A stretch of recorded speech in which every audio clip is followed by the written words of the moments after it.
Salve, gente, como é que vocês estão?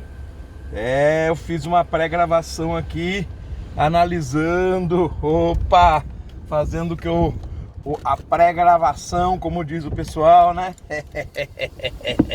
Ei, pessoal, tudo firme? Hoje é sábado, hein, gente? Sábado, dia 26 de outubro, exatamente.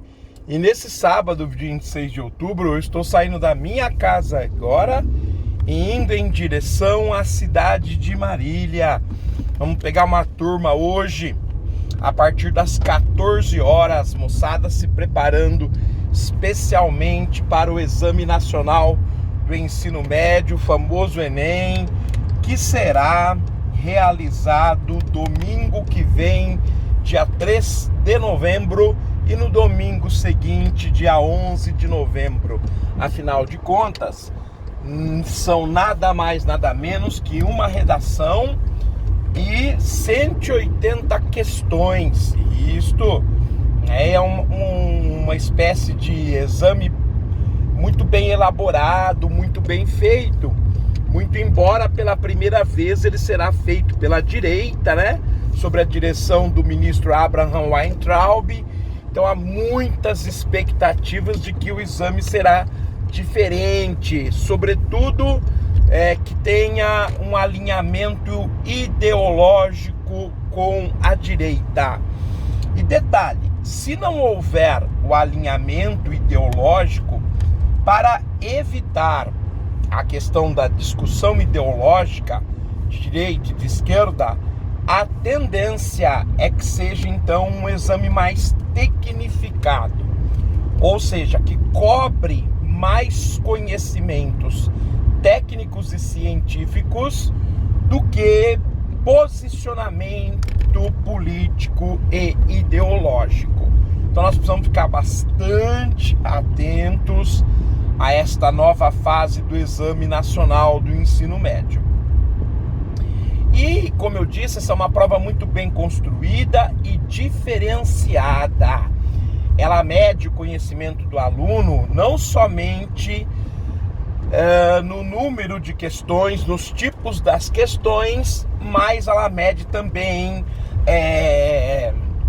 características que estão embutidas, que não são muito claras na prova, que nós chamamos de competências, como a competência escritora, a competência leitora.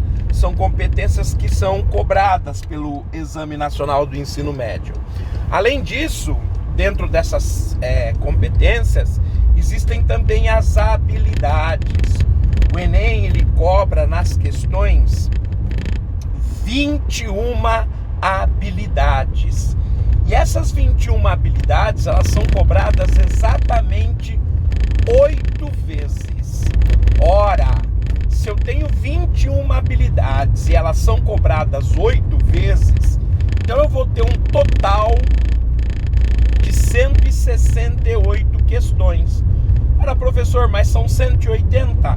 Pois é, desde o início, quando o Enem passou de 63 para 180 questões, além das 168 questões das habilidades, existiam 12 questões interdisciplinares, aquelas que transitavam entre mais de uma disciplina.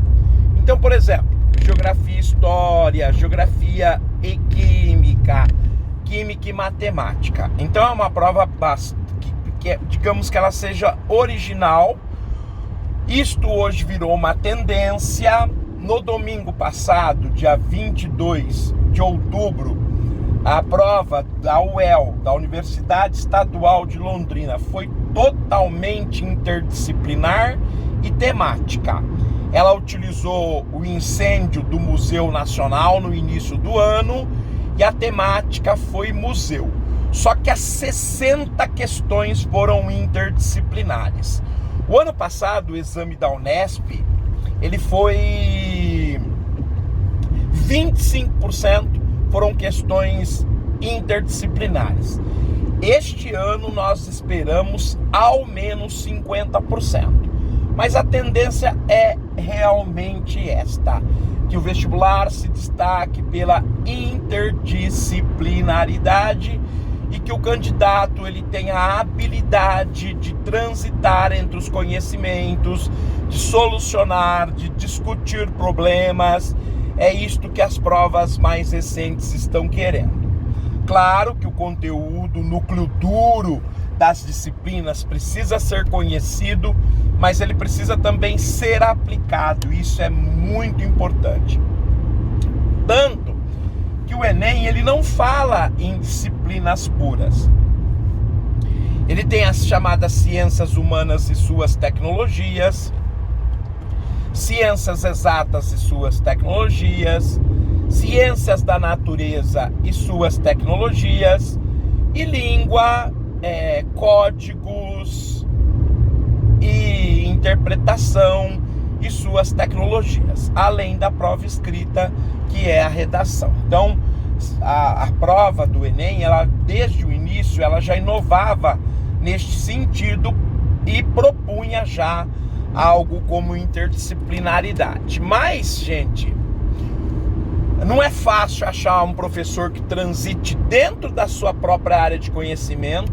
Por exemplo, nas ciências humanas, que é digamos, o meu métier, aquilo que eu transito mais naturalmente, já que eu sou professor de geografia há 30 anos, mas como vocês podem ver no canal do Masa, como a gente se dedica muito ao ensino médio, e quando eu era aluno, era bom aluno, fui aprovado em vários grandes vestibulares, fui muito bem no Enem. O primeiro Enem que eu prestei, que eu só era professor, né? Eu resolvi fazer o Enem para testar. Eu acabei acertando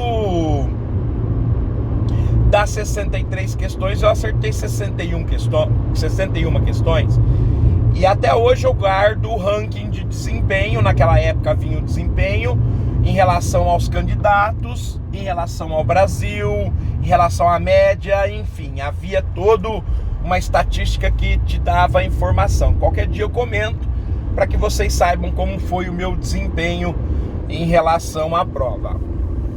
Então, eu sempre tive um pouquinho de conhecimento das outras disciplinas, por conta disso, porque eu sempre, digamos que seja um especialista no ensino médio, no conteúdo do ensino médio, eu me preparei bem, então eu tenho conhecimento até hoje das áreas fundamentais do ensino médio. Isso é uma característica que eu quis ter, já que a gente exige do aluno que ele tenha todos os conhecimentos para que ele possa adentrar ao vestibular e ao Enem, porque também não um professor não tenha. Então, mas isso é particular meu, ninguém exige, só que desde o início da minha carreira, e aí, por exemplo, se vocês quiserem perguntar, esses dias ele até fez um programa nesse sentido, que é o canal Guerrilheiro da Educação, do Erivan, amigão meu lá de Fernandópolis. Um salve aí pro Erivan e pros amigos da área 17, como ele gosta de dizer, é nós que estamos. E, gente, o seguinte, o Erivan, ele é uma testemunha, ele mesmo já declarou no canal dele que a gente trabalhava a interdisciplinaridade muito antes dela ser mainstream, como ele diz, antes dela ser modinha. Mas isso é por conta do conhecimento. Quando você tem conhecimento, não tem como conter o que você sabe. Bem, gente, isso, deu uma pincelada no Enem. Uma outra hora eu volto para falar um pouquinho mais sobre o Enem, dar mais um toque, talvez antes da prova. Mas agora, como a gente já está a SP 294, chegando no trevo do distrito de Garça, que é Jafa, nós vamos falar então, vamos dar continuidade àquilo que a gente tinha conversado ontem, que era o clima. Ontem eu conversei de elementos, de fatores, de escalonamento climato-botânico e também falei dos 5 climas brasileiros. Pelo menos eu disse a área geral que eles ocupam e quais são os tipos. Hoje eu vou começar a falar um pouco mais sobre o clima desta região. Nós que estamos no sul do Planalto Meridional, na região que a gente chama de Planalto Residual de Marília, e aqui o clima é tropical de altitude. O que é o clima tropical de altitude? Bom, o nome básico ele é tropical. Isso é devido à localização, fato que eu comentei com vocês ontem. E a segunda parte, digamos, o sobrenome, que é o de altitude, é por conta do grande fator climático dessa região, que é justamente a altitude. Então, sendo grosseiro, apenas para você guardar, esse nome clima tropical de altitude, tropical, é porque por conta da localização, digamos, por conta da latitude. E altitude por conta do grande fator climático que altera esse clima, que é a altitude, ok? Então, clima é a sucessão habitual dos tipos de tempos atmosféricos. Ontem eu falei para vocês o que era tempos atmosféricos. Defini elementos e defini fatores. Então, clima, vamos supor que seja a frase clima tropical de altitude. Clima é a sucessão habitual dos tipos de tempos atmosféricos. Tempo atmosférico são as condições físicas e químicas da atmosfera em determinado local e horário. Então depende do local, depende da posição e depende da hora. A atmosfera ela é dinâmica, ela muda muito. E, gente, o tropical é por conta da latitude, por conta da posição que transita entre 20 e 25 graus de latitude norte, de latitude sul, tendo como referência o Trópico de Capricórnio, que atravessa essa nossa região. E o altitude é porque nós estamos numa área mais alta, especialmente, como eu disse vocês, na Serra dos Agudos, que é uma das cristas do Planalto Residual de Marília, essa região que tem uma altitude entre 600 e 700 metros, e a altitude do Planalto Ocidental Paulista varia aí, digamos, de 350 a 450, em alguns lugares alguma crista ou outra com 500 metros. Mas 600 e 700 metros, como é aqui na Serra dos Agudos e na Serra do Mirante, contígua a esta, é uma coisa para nossa região bastante rara. Então isto afeta a temperatura. Muito bem. Este clima, é claro que ele tem os elementos físicos característicos. A temperatura média desta região assombra. Lembrando que a temperatura ela é sempre dada à sombra. Por quê? Porque ao sol ela varia muito conforme a hora do dia. Aliás, a hora mais quente do dia, 2 da tarde, 14 horas. Agora, por exemplo, 13h10 está 37 graus Celsius. A hora mais quente do dia é 14, não é meio-dia. E a hora mais fria do dia é 2 horas da manhã, ok? Então, para você ir conhecendo um pouquinho mais do clima. Então, meus queridos, a temperatura média que assombra, porque é onde ela varia menos, é da ordem dos 21 graus Celsius, ok? Mas, além da temperatura nessa região, nós temos uma amplitude térmica, que é a variação entre a temperatura média mais fria e a temperatura média mais quente do ano.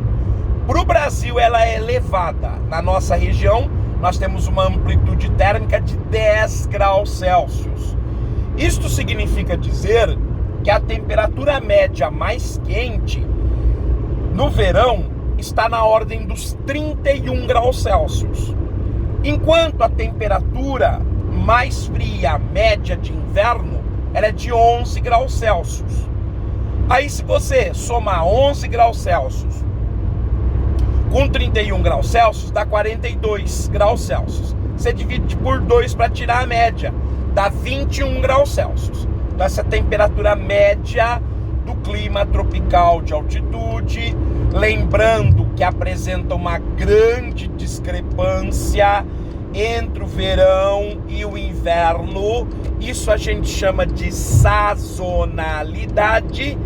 E isto tem que ver com as massas de ar que atuam na nossa região. No verão, que é a estação quente do ano, onde a temperatura média mais alta pode chegar aos 31 graus, nós temos a ação de 3 massas de ar. A massa tropical atlântica, a massa equatorial continental, que provoca bastante chuvas nesta região no verão, os chamados rios aéreos, e nós temos a massa tropical continental, que acaba atuando quando nós temos um período de estiagem. Então, a Eminho, Tesão, Azinho, a Eminho, Ezão, Cezinho e a Eminho, Tesão, Cezinho. Estas são as massas de ar que mais atuam nesta região durante o verão, dando ao verão a característica de chuva e alta temperatura. Já no inverno, quem domina são 2 massas de ar, então o domínio é feito quando está seco, já que o inverno é para nós uma estação de estiagem. Quando está seco, quem atua é a massa tropical continental, Eminho, Tesão, Cezinho. Quando esfria, entra pelas frentes, pelos vales da bacia platina, a massa polar atlântica, Eminho, Tesão, Azinho. Então o inverno aqui, a estiagem, quem é responsável é a massa tropical continental, e quem é responsável pela redução da temperatura é a massa polar atlântica. Ok, gente? Tudo tranquilo? Deu para perceber a variação de massas de ar, a dinâmica, o jogo das massas de ar, e pelos fatores, por este fator, o quanto isto está interligado ao tipo de clima que nós temos, aos acontecimentos. Então nós dependemos muito desse fator, que são as massas de ar, e isso justifica a diferença em termos de temperatura e umidade do inverno e do verão. É aquilo que a gente chama de sazonalidade. Quanto que chove nessa região? Na média, 1.250 milímetros por ano. O que significa isso? Vamos supor que toda essa chuva caísse de uma vez e o solo fosse impermeável, o solo não fosse poroso, o solo não absorveria a água. Ou seja, essa chuva caindo de uma vez, em relação ao solo, ela formaria uma coluna de 1,25 m de altura. Quer dizer, é bastante água, gente. O município de Garça, ele tem 550 quilômetros quadrados. Eu estou arredondando. Se você impermeabilizasse todo o solo e juntasse, sem existir evaporação, a água da chuva, cobriria esses 550 quilômetros quadrados com uma coluna de água de 1,25 m. Sabe quanto que significa isso em termos de litros d'água? 700 quilômetros cúbicos de água por ano. É o que a cidade de Garça, o município de Garça, recebe por ano. 700 quilômetros cúbicos. Em litros d'água, 700 trilhões de litros d'água por ano recebe a cidade de Garça. É muita água, mas é muita água. E esses dias, em plena estiagem, a prefeitura fez uma campanha, o Serviço Autônomo de Água e Esgoto fez uma campanha para que as pessoas economizassem água, porque estava faltando água. Por que isso acontece? Bom, primeiro, gente, o consumo doméstico ele é insignificante. Então eles deveriam fazer essa campanha para o consumo do agronegócio e das atividades industriais e de serviços. Não que não haja desperdício nas residências, mas esse alarme todo é para que nós economizemos dinheiro para empresários e para fazendeiros. Você acha isso justo? Eu não acho justo. Afinal de contas, eu não sei você, eu pago os meus impostos corretamente. Logo, eu tenho direito a utilizar esse serviço, porque ele não é um serviço que ele vem gratuito para mim. Bom, mas deixando essa discussão política bolado, senão eu já vou começar a me exaltar, a passar do ponto, a criticar, e com razão, evidentemente, não é uma crítica infundada. O que eu não gosto é que esses xaropes, para não falar outras coisas, na sua arrogância, eles acham que todo mundo são como eles. Só eles entendem das coisas. Aliás, eu entendo muito mais das coisas do que eles. E eu sei fazer conta, o que eles não sabem. E eles querem que a gente não faça conta mesmo, porque senão eles vão parar de roubar. Entendeu? Então, se eles permitirem que a gente faça conta, que as pessoas assistam Matemasa e não assistam um programa de auditório no YouTube, uma bobaginha, se eles permitirem só o Matemasa, o que vai acontecer? As pessoas vão ter conhecimento e elas não vão reeleger esses xaropes. Então, elas querem que as coisas permaneçam do jeito que estão. São incompetentes, burros e incapazes. Só que, provavelmente, eles acham de nós o mesmo. Então, eles não gostam que existe esse diálogo, essa oposição. E eu nem converso com eles, porque eu não converso com bandido. Isso é uma premissa que eu tenho. Eu não converso com bandido. Então, se ele vir com uma conversinha mole de economia de água, e eu falo que cai 700 trilhões de litros d'água na cidade por ano, eu falo, irmão, você não sabe nada de planejamento, você não sabe nada de lei, você não sabe nada de meio ambiente. Para eu não te chamar de burro, bandido, corrupto, eu vou te chamar de prevaricador. E o cara, quando é um administrador público e ele é prevaricador, ele tem que ser preso. O Código Penal é claro nisso. O cara tem que ser preso 6 meses a 2 anos. Por quê? Porque ele foi eleito, isso é democrático, ninguém está questionando. E este é o sistema democrático brasileiro.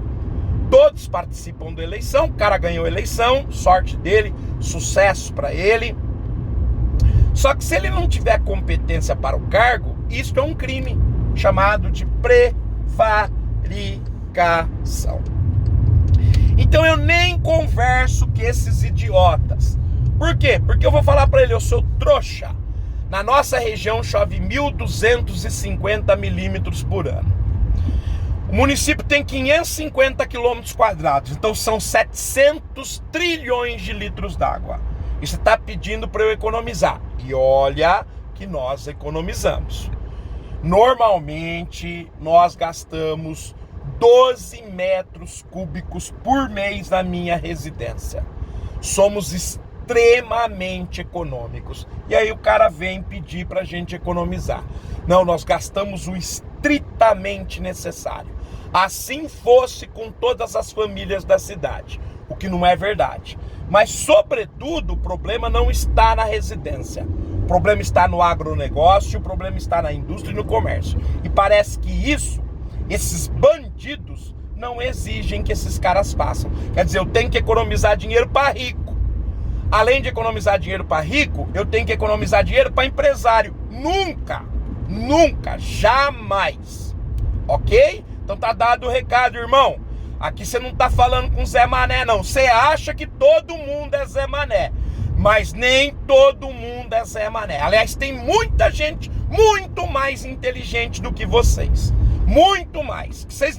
Só se vocês nascerem 100 encarnações E o homem lá do céu falou assim: eu vou dar um pouquinho de cérebro para você. Se não, é pura intuição, esquema para você enriquecer. Na competição você não aguenta em nada, em nada. Mas o mundo é do jeito que o mundo é. E eu não estou reclamando aqui. Só que esses trouxa têm que ouvir.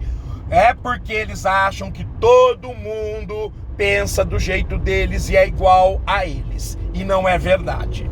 Bom, mas voltando aqui, meus queridos. Eu já comecei a dar aquela exaltada. Vocês viram que chove bastante nessa região. Então, temperatura média de 21 graus Celsius.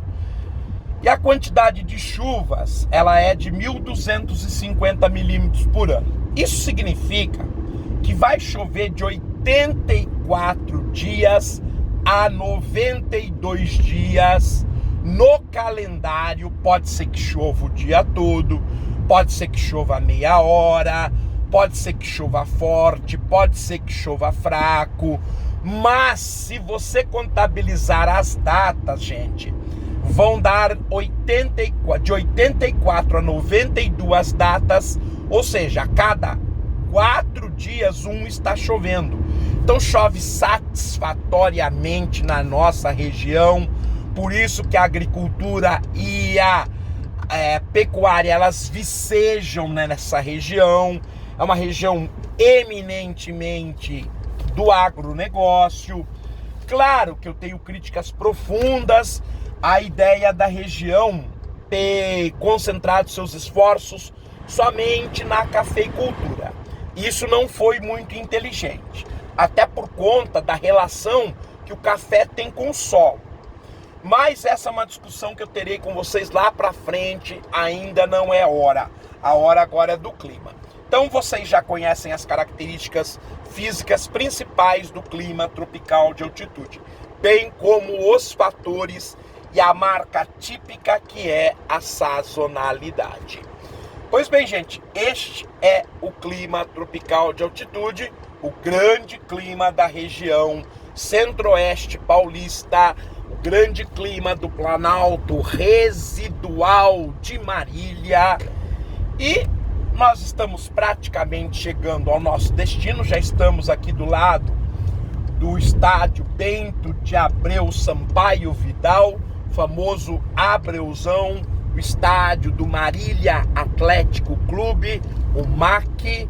Estamos muito próximos do nosso destino, então a gente já está se preparando para despedir. Eu espero que vocês tenham aprendido mais alguma coisa, que o vídeo tenha contribuído um pouquinho mais com vocês. Este é o desejo que eu lhes transmito, a vontade que eu lhes transmito, que vocês tenham aprendido um pouquinho mais, e isso é bastante legal. E eu já estou manobrando para simplesmente estacionar em frente à escola. Lembre-se, gente, nós vamos completar na volta para a cidade de Garça hoje mais tarde, rodados esta semana 1.200 quilômetros. Eu que comecei sábado indo para o norte do Paraná, fazendo a revisão para o UEL. Estou terminando aqui sábado, semana a semana, revisão para o Enem. Vocês estão aí servidos uma aguinha? Não? Forte abraço, gente. Fiquem bem, tudo de bom. Até a próxima.